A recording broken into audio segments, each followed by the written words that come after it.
Alam mo, Nis, ito, may bisita tayo. Halika Oo dito. nga. Come here. Ito yung... This ito, is Miss Tessa, right? Ano natin to itong avid fan ng Wanted sa Liza. radyo. Baby, I want to talk to you. Yeah. Nako, ikaw muna, Nisa. Talk ikaw. to Idol Rafi English natin. Tulfo. Ito po, tuwing pupunta rito magpapasyal sa amin. Oo Gumurugo ang ilong ng Nosebleed. maraming kasamahan namin. Nagno-nosebleed. Hi, Liza. Hi. So, what's the reason why you visit us again today?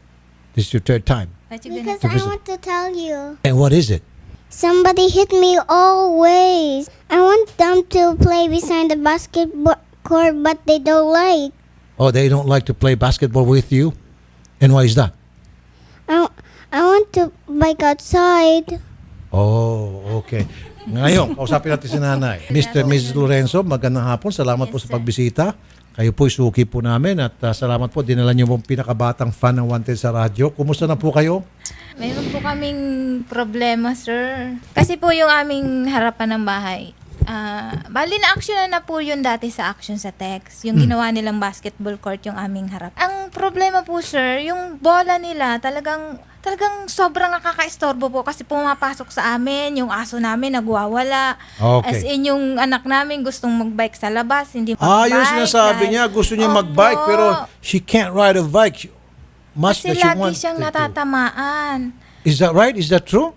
Somebody want to hit me because they want to play in Volleyball. our house. Ayun nga Hindi po pala. kasi- Apo. Okay, Sherry, kausapin mo siya in English. Makinig ako na. Para ito mga staff marunong mag-English. Sige, Sherry, Englishin mo siya.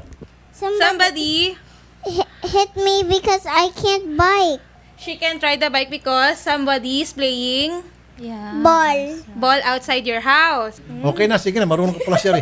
Sige, kami hong bahala dito. Isa pa Nay, po, Sir tatawagan Rafi. po namin yung... Anong barangay ho ito? Rosario Pasig po. Ito na yung si Miss Maria Mateo, Barangay Secretary. Magandang hapon po, Miss Mateo.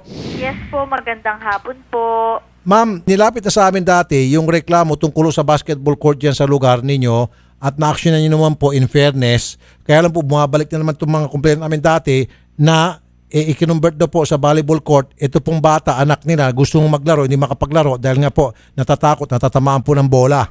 Sige po sir, i-ano na lang po namin dun sa mga homeowners president. Kausapin na lang po namin sila uli.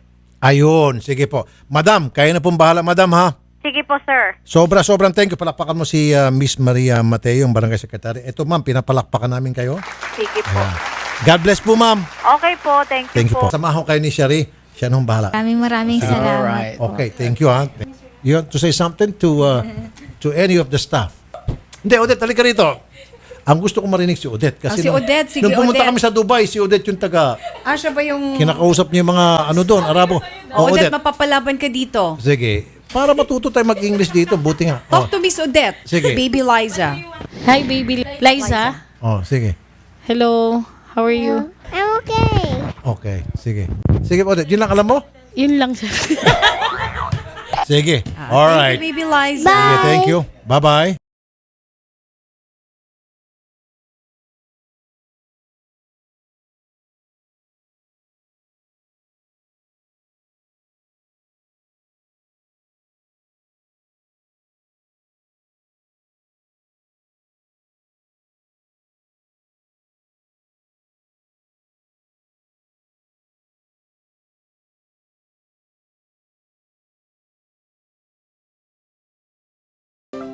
Thank you, Sir Rapi Tupo.